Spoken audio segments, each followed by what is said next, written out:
So why is a youth pastor making a video about hobbies? Let me give you a bit of a personal testimony. When we first came to Kiel, I was doing several things that I absolutely loved. I got to preach, and I love preaching, and I love hanging out with students, and I love everything that youth ministry entails. I was also building a house with my dad, still am. And I loved that. I loved the woodworking, I loved the construction, and I loved the time with my father. I was doing two things that I absolutely loved, and I was drained. I was completely exhausted, and that confused me. I always thought that burnout came from doing a job that you didn't like. I had this thing set in my mind that if I love it, I can't get tired of it. And even though I loved them, it wasn't a release for me. It was a requirement.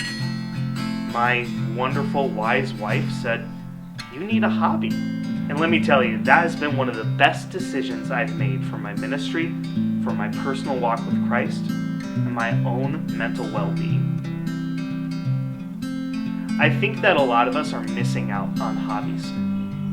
I think that phones have really taken over in a big way, and with social media, we can stay distracted for a long time. But now we're home 24/7, and we're probably on our phones 24/7. And you're probably realizing now that while you are distracted by your phone, you're not fulfilled by it. The Lord gives us hobbies. He gives us skills. He gives us hands to use them. He gives us passions to use them, to create. There's a verse that I think of. 1 Corinthians chapter 10, verse 31.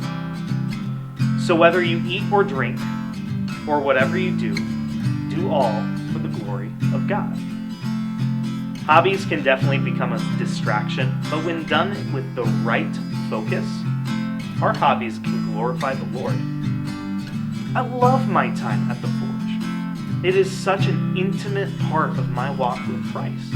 When my mind is focused on Christ, my hobby becomes God glorifying. Don't waste your quarantine. Use it.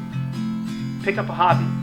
Be focused on Christ through it all, and it will be God glorifying, and that will bring you a fulfillment that you might be missing in this time.